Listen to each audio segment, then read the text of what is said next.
dapat tahu ada soalan daripada Facebook Muhammad sendiri, di Facebook tuan sendiri, iaitu daripada Muhammad Azad, usahawan dari bidang apa yang lebih dapat perhatian tuan? Dia sebenarnya kalau saya lihat macam disebut kepada saya, dia ada beberapa bidang keutamaan kita.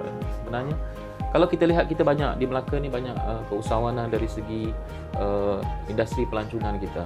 Jadi kita sebenarnya di industri pelancongan ni kita ada 13 sektor, ada pelbagai sektor-sektor ni. Sama ada makanan, sama ada sejarahnya, sama ada sektor-sektor yang melibatkan kawasan-kawasan history kita, kawasan-kawasan bersejarah kita dan seumpamanya. Jadi kalau kita boleh membangunkan keusahawanan kita berdasarkan sektor-sektor yang disediakan oleh negeri, dia akan suit dengan apa yang telah kita laksanakan. Itu yang pertama. Yang kedua, kalau kita lihat macam untuk pergi ke depan, sebenarnya antara yang sedang kita bangunkan adalah keusahawanan dari segi bidang pertanian. Ini pun sedang kita berikan penekanan sebenarnya, kerana walaupun kita Melaka ini mungkin saiznya agak tidaklah sebesar negeri-negeri yang mempunyai keluasan yang lebih besar, tetapi sektor pertanian kita cukup penting sebenarnya. Dan kalau kita boleh membawa pertanian kita itu boleh tingkatkan keusahawanan dalam bidang pertanian ini, memang kita berikan fokus.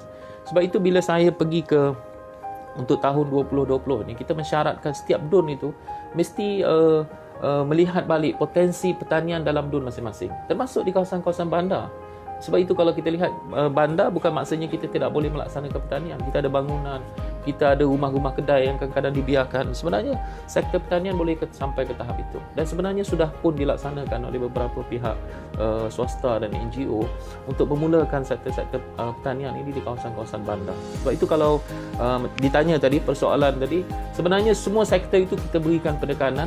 Yang paling penting kepada kita kalau mereka mempunyai satu inovasi, dan apatah lagi kalau mereka mempunyai kemampuan untuk pergi lebih jauh. Jadi inovasi ini cukup penting, dan macam saya sebut tadi, antara yang kita lihat tadi, tanam teh di Melaka ni, sebenarnya mereka sudah menghasilkan produk. Itu sebenarnya satu inovasi yang cukup penting. Sebab dalam pemikiran orang, teh hanya boleh ditanam di tanah tinggi.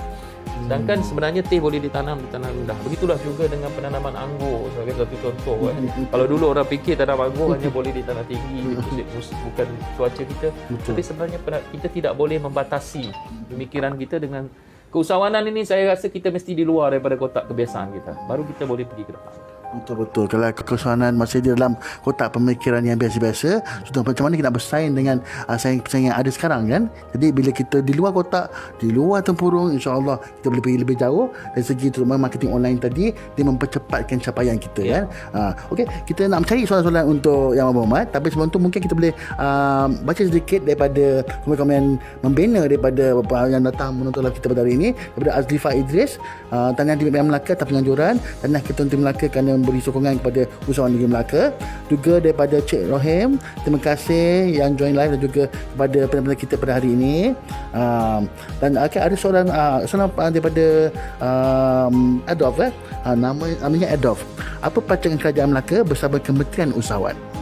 Ya, kalau kita lihat kita sebenarnya di peringkat kementerian mempunyai beberapa strategi, dan di tingkat kementerian juga mempunyai beberapa program-program keusahawanan. Itu macam saya sebut tadi, kita sebenarnya sentiasa bekerjasama dengan agensi-agensi di tingkat kementerian. Kementerian telah menggariskan strategi, dan mereka mempunyai agensi-agensi seperti mana Tekun kita lihat, dan beberapa agensi-agensi keusahawanan lagi, dan begitu juga dengan program-program keusahawanan. Sebab itu kita melalui Exco Keusahawanan ini, biasanya kita akan bekerjasama di peringkat kementerian.